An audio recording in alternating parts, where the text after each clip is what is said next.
Muchísimas gracias. Luis Felipe, y la pregunta del millón, ¿qué necesita el país para salir adelante? ¿Por qué los presidentes o los últimos presidentes no han logrado conseguir eso? Sobre todo en tiempos en los cuales estamos viviendo en mucho miedo, mucho terror, mucha incertidumbre por el caos y la violencia que nos ha traído el crimen organizado. Bueno, este es el resultado de un sistema estatista, de un pacto mercantilista entre un estatismo y una izquierda que siempre abogó por el estatismo en los últimos 65 años en Latinoamérica, y una derecha cobarde, entre cobarde y acomodada, porque era la receptora de los contratos de las empresas públicas, era el beneficiario de ciertas concesiones, era de alguna manera el beneficiario de un capitalismo sin tener que poner capital. Y este pacto mercantilista es lo que le ha quitado todo a los ecuatorianos. Les ha quitado la democracia, les ha quitado las oportunidades. Fíjese, Pedro, que ¿Qué significa ese pacto mercantilista y estatista del que habla Luis Felipe Tellería? Te lo explico. Los gobiernos estatistas incumplen siempre sus promesas. Eso es la gran usurpación, y esa usurpación es triple. Usurpa a las familias, personas, empresas y otras entidades. Nos usurpan de funciones en primer lugar y de la posibilidad, por ejemplo, de hacer negocios, empresas, educar o enseñar. Los gobiernos estatistas, sean de izquierdas o derechas cobardes, con el pretexto de cumplir funciones que no le corresponden, nos usurpan a todos los ciudadanos, en segunda instancia, de una gran cantidad de recursos, es decir, de nuestro dinero, que se canaliza a través de altos impuestos y de constantes inflaciones. Y en tercer lugar, nos usurpan de poderes, o sea, de nuestras libertades, a través de minuciosas y restrictivas regulaciones.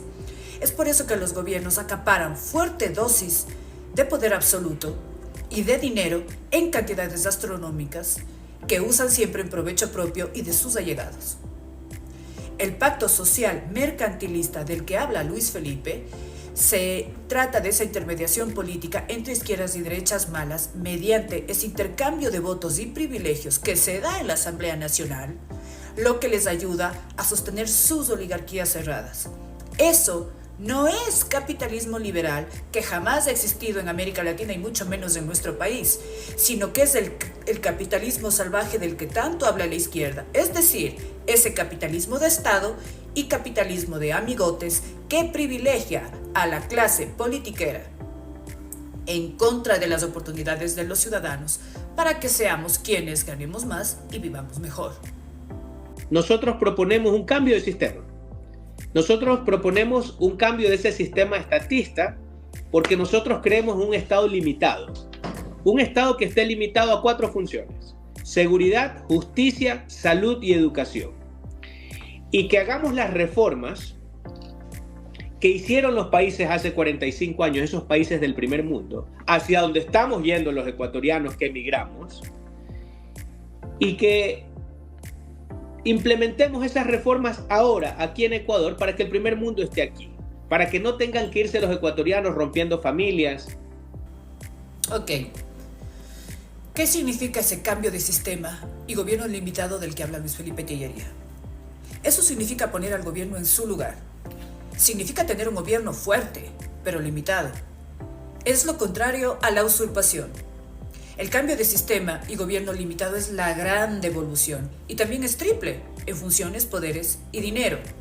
Eso se hace mediante reformas que también son devoluciones, porque consiste en traspasar las funciones privadas a los negocios, a la economía y a sus titulares naturales, que son las personas, emprendedores, familias, empresas. Muchos condenados hoy por hoy a la informalidad. Y junto con el apoyo estatal a los más pobres bajo el principio de subsidiariedad, la educación, la salud, la prevención social, de pensiones jubilarias.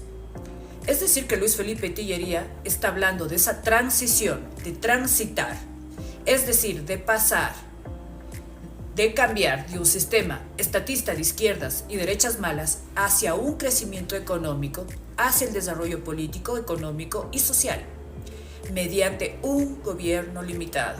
¿Y por qué esto es importante? Porque Luis Felipe en su entrevista dijo que la falta de oportunidades y la falta de seguridad y justicia son detonantes para que muchas migraciones forzadas hagan de nuestro país un país roto en el que millones de familias se rompen. Y efectivamente de nuestro país han migrado más de 2 millones de personas, mientras que de América Latina han migrado más de 48 millones. A producir masivamente en otros países que sí ofrecen las garantías que no ofrece nuestro país. Eso significa 155.000 millones de dólares en remesas que supera la inversión extranjera directa, lo que visibiliza un indicador muy ilustrativo del fracaso del estatismo de izquierdas y derechas malas. No se pueden cambiar las cosas haciendo más de lo mismo. Luis Felipe Tillería es, por tanto, un cuadro reformista. Es una propuesta disruptora. Es la única persona a quien escucho hablar de un cambio estructural, es decir, de sistema, y no de mera coyuntura, es decir, politiquería. Respecto a todos los candidatos existentes, Luis Felipe Tillería es un perfil al cual hay que tomarlo muy en serio por su propuesta conocedora, disruptiva y, por supuesto, transformadora de un sistema político y económico que no da resultados hacia uno que procura las oportunidades no de los politiqueros, sino de los ciudadanos.